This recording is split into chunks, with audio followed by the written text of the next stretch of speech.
Prabowo memang menguasai, tapi sesuai undang-undang, sesuai aturan. Apa yang salah? Di macet sama mandiri, datang Pak sama saya, Prabowo, bahwa dia mau beli. Saya tanya, ayo beli, harus beli tapi cash, tidak boleh utang. Siap, dia akan beli dengan cash.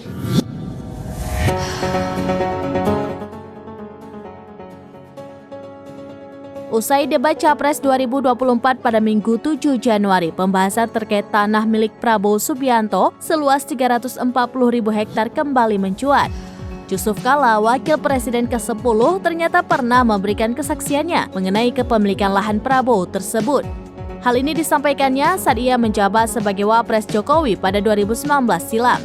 Yusuf Kalla membenarkan Capres Prabowo memiliki ratusan ribu hektar tanah di Kaltim dengan hak guna usaha atau HGU. Ia mengaku yang memberikan izin ke Prabowo pada tahun 2004 saat menjadi Wapres di era pemerintahan Presiden Susilo Bambang Yudhoyono atau SBY. Asal-usul kepemilikan lahan itu pun diungkapnya pada tahun 2019 karena disinggung Jokowi saat debat Capres. Yusuf Kalla menjelaskan lahan itu dulunya merupakan aset kredit macet yang dikelola Badan Penyihatan Perbankan Nasional atau BPPN, kemudian dikelola oleh Bank Mandiri. Dengan menguasai ratusan ribu hektar lahan di Indonesia, Prabowo dinilai menyelamatkan aset bangsa.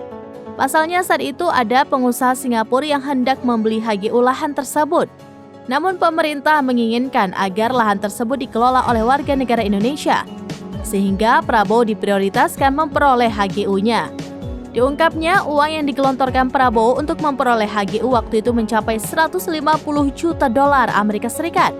Namun saat ditanya jangka waktu HGU-nya, Kalla mengaku tidak mengetahui secara detail.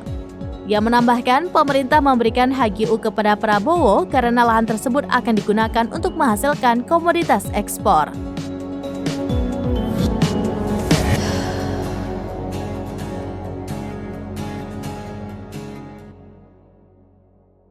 Download Tribun X sekarang, menghadirkan lokal menjadi Indonesia.